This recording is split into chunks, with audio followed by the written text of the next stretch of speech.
बिस्मिल्लाहिर्रहमानिर्रहीम। फलौला नफ़र मिन कुल्ली फ़िरक़तिन मिनहुम ताइफ़तुन लियतफ़क़्क़हू फ़िद्दीन वलियुनज़िरू क़ौमहुम इज़ा रजऊ इलैहिम लअल्लहुम यहज़रून।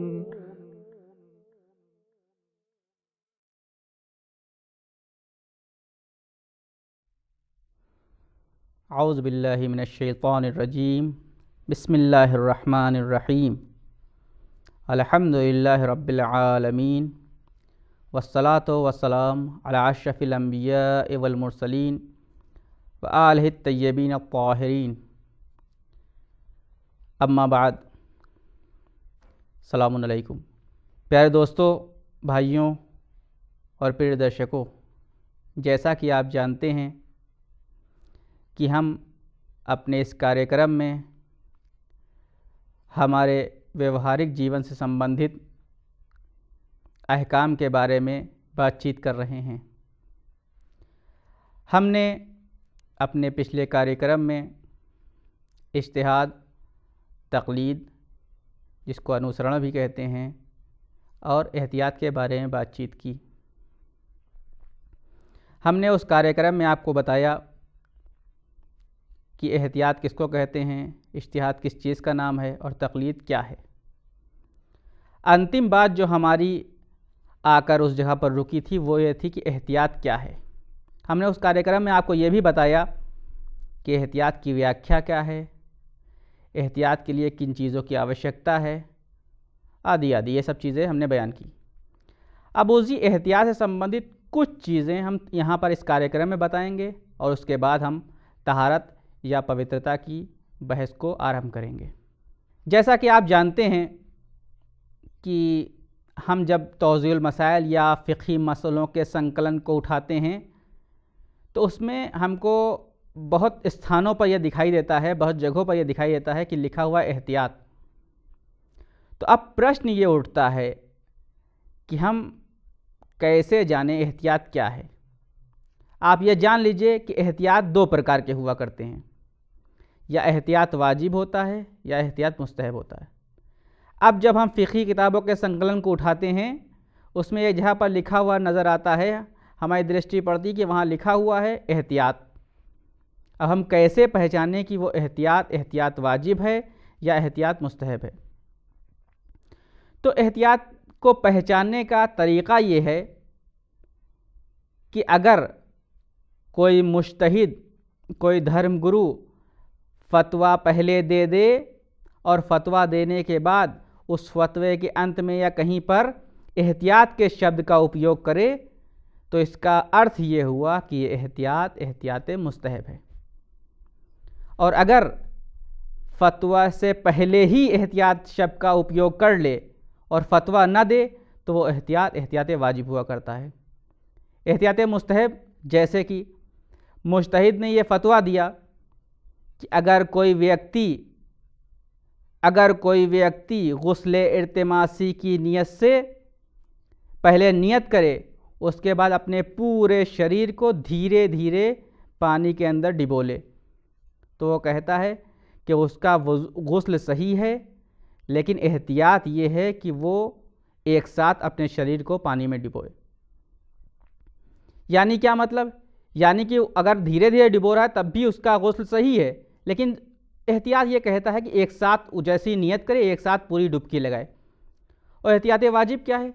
एहतियात वाजिब ये कहता है कि मुज्तहिद ने फ़तवा नहीं दिया है, बल्कि शुरू ही से, आरंभ ही से उसने एहतियात शब्द का उपयोग कर लिया है। जैसे क्या?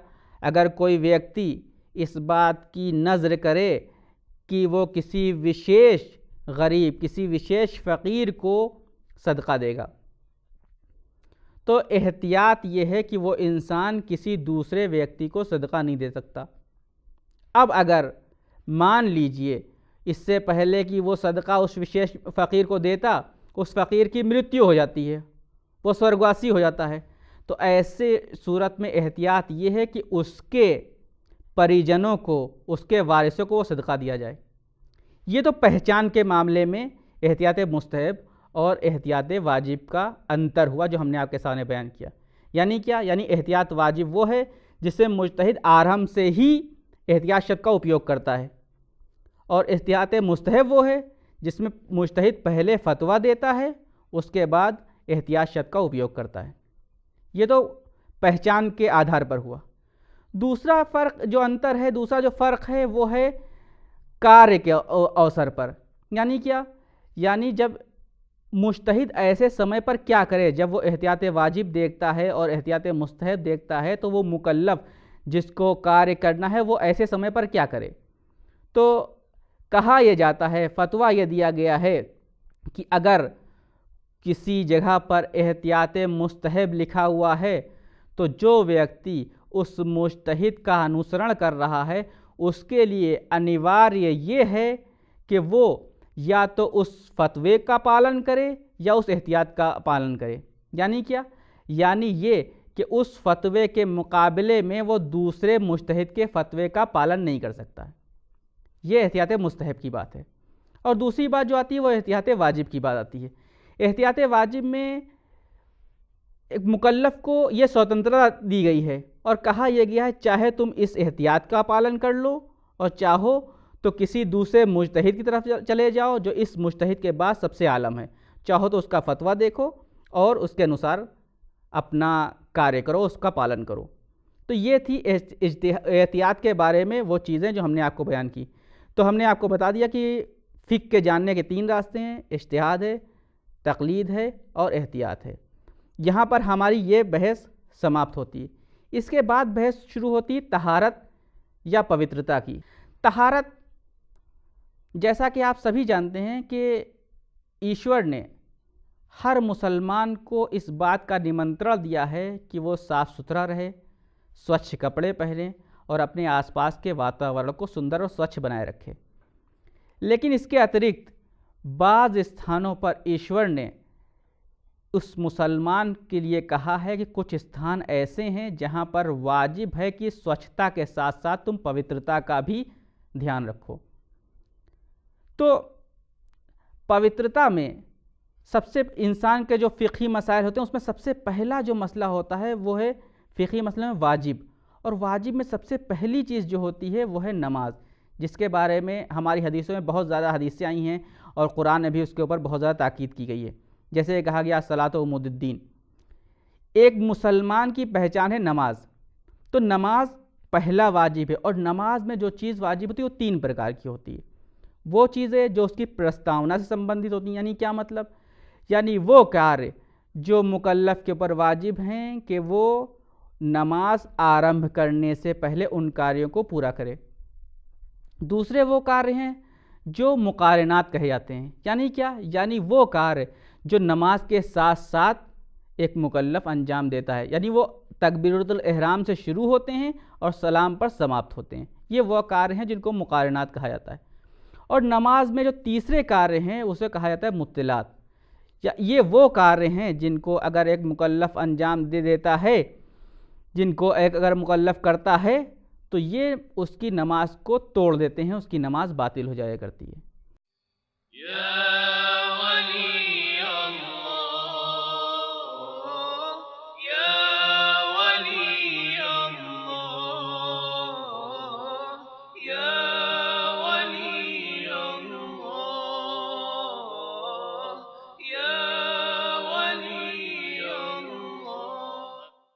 और सबसे पहली चीज़ जो नमाज में वाजिब होती है, नमाज में कुछ चीज़ें वाजिब हैं, जैसे तहारत वाजिब है, जैसे कि ये वाजिब है कि उसका जो है कपड़ा पवित्र हो, उसके नमाज के बारे उसका स्थान सही हो, क़िबले का ज्ञान रखता हो, अज़ान और इक़ामत। इन सबसे पहला स्थान चूँकि तहारत का है, लिहाजा हम इस अपनी बहस में और उसके बाद की बहसों में तहारत से संबंधित यानी वज़ू, गुस्ल और तयम्मुम से संबंधित मसलों के बारे में बातचीत करेंगे। तो सबसे पहला मसला जो आता है वो आता है वज़ू का, कि एक मुकल्लफ़ के लिए आवश्यक ये है कि वो नमाज शुरू करने से पहले, वो नमाज आरंभ करने से पहले अपने आप को उस महान ईश्वर की आराधना के लिए तैयार करे। वो तैयारी किस प्रकार की? वो तैयारी इस प्रकार की है कि वो पहले जाए और जाने के बाद वज़ू करे। वज़ू दो प्रकार का होता है, यानी दो प्रकार का कहा जाए, यानी दो कार्य होते हैं वज़ू में। पहले कार्य वो हैं जिनमें शरीर के अंगों को धोया जाता है, और दूसरा कार्य वो है जिसमें शरीर के अंगों को पर मसा किया जाता है, यानी छुआ जाता है सिर्फ ऐसे।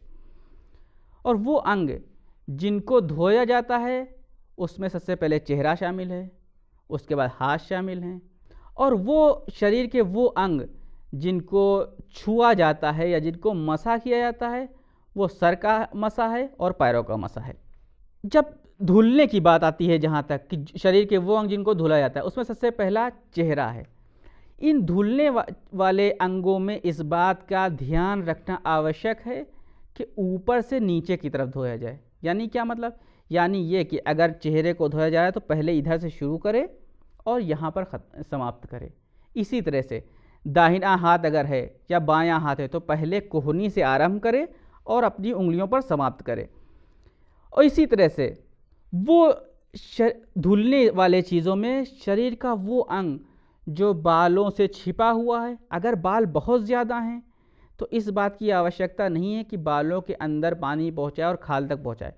लेकिन मेरे वो भाई जो दाढ़ी छोटी रखते हैं उनके लिए ये जानना बहुत आवश्यक है कि अगर दाढ़ी छोटी है और दाढ़ी के अंदर से चेहरे की खाल दिखाई दे रही है तो उनके लिए आवश्यक ये है कि पानी को जिस टाइम वो चेहरे पर पानी डालें, पानी को इस प्रकार डालें और इस प्रकार उसके ऊपर हाथ फिराएं कि पानी बालों के बीच से होता हुआ खाल तक पहुंच जाए। लेकिन मेरे वो भाई जिनकी दाढ़ी माशाल्लाह बड़ी बड़ी है, वो बड़ी बड़ी दाढ़ी रखते हैं, उनके लिए ये चीज़ आवश्यक नहीं है, बल्कि अगर वो अपनी दाढ़ी के बालों को भी पानी से भिगो लेते हैं तो वही उनके लिए काफ़ी होगा। इसी प्रकार बाज़ चीज़ें ऐसी होती हैं जो हमारे चेहरे के ऊपर ऐसे दिखाई देती हैं। मसलन क्या? जैसे कि नाक का अंदरूनी हिस्सा, चेहरे का अंदरूनी भाग, या कान का अंदरूनी भाग, या इस तरह की आँखों का अंदरूनी भाग, या होंठ का अंदरूनी भाग। ये वो भाग हैं जिनके लिए ये आवश्यक नहीं है कि वज़ू का पानी उन तक पहुँचाया जाए, ये ज़रूरी नहीं है। बल्कि अगर इनके ऊपरी भाग तक वज़ू का पानी पहुँच गया है तो उसका वज़ू सही है। लेकिन चूँकि इंसान को इस बात का यकीन करना आवश्यक है कि उसका वज़ू का पानी हर उस स्थान तक पहुंच गया है जिस स्थान पर पहुंचाना अनिवार्य था, इसलिए उसके लिए आवश्यक ये है कि इन चीज़ों को भी थोड़ा थोड़ा धो ले। और जब इसको थोड़ा थोड़ा धो लेगा तो उसको विश्वास हो जाएगा कि हाँ, हर वो स्थान जहाँ पर हमको वज़ू में पानी पहुँचाना था वहाँ पानी पहुँच गया है। और इसी के बाद एक बहस जो हमारे यहाँ बहुत पूछी जाती है, वो कहते हैं कि वज़ू में जब हम धुल रहे हैं तो कितनी बार पानी का प्रयोग किया जाए, किसी अंग को, किसी हिस्से को, किसी शरीर के अंग को कितनी बार धोया जाए।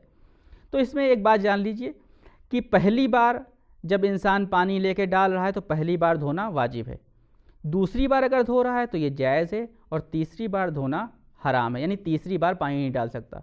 यहीं पर बहस आती क्या मतलब 3 मरतबा का दो जायज़ या हराम होने का? तो यहाँ पर एक बात का ध्यान रखिए, वो सबसे ज़रूरी चीज़ वो ये है कि हमेशा एक बार, 2 बार या 3 बार का मतलब ये नहीं कि पानी डालना, मतलब ये है कि एक मरतबा जब वो अपने शरीर के अंग पर, मसलन जैसे कि चेहरे पर अगर पानी डाल रहा है तो उसका मतलब ये है कि जब पानी वो डाले तो चेहरे के ऊपरी हिस्से से आरंभ होकर निचले हिस्से तक पानी एक बारे पहुंच जाए। अगर पानी यहाँ से शुरू होकर यहाँ तक एक ही बारे पहुंच जाता है तो उसको एक बार माना जाएगा। लेकिन अगर वो कई बार पानी डाले, लेकिन कई बार करने के बाद पानी यहाँ तक पहुँचा है, तो जितनी बार भी पानी डालेगा, जब एक बार वो पानी निचले हिस्से तक पहुँच जाएगा या शरीर के उस भाग तक पहुँच जाएगा जिसको धुला जा रहा है, तो उसका एक बार माना जाएगा। इसलिए इस बात का ध्यान रखिए कि कभी भी एक बार, 2 बार और 3 बार में मेयार, मापदंड पानी का डालना नहीं है, बल्कि मेयार और मापदंड उस हिस्से पर पानी का पहुंचना है। और इसी जगह पर चूँकि ऊपर कहा गया कि 3 मरतबा पानी का डालना हराम है, इसके बारे में 1-2 मसले हैं जिनको हम कोशिश करेंगे कि अपने अगले भाग में बताएं। हम अगले भाग में इन्हीं मसलों को फिर लेकर आएंगे। हमारी प्रतीक्षा कीजिए। खुदा हाफिज़। वस्सलामु अलैकुम वरहमतुल्लाहि वबरकातुहू।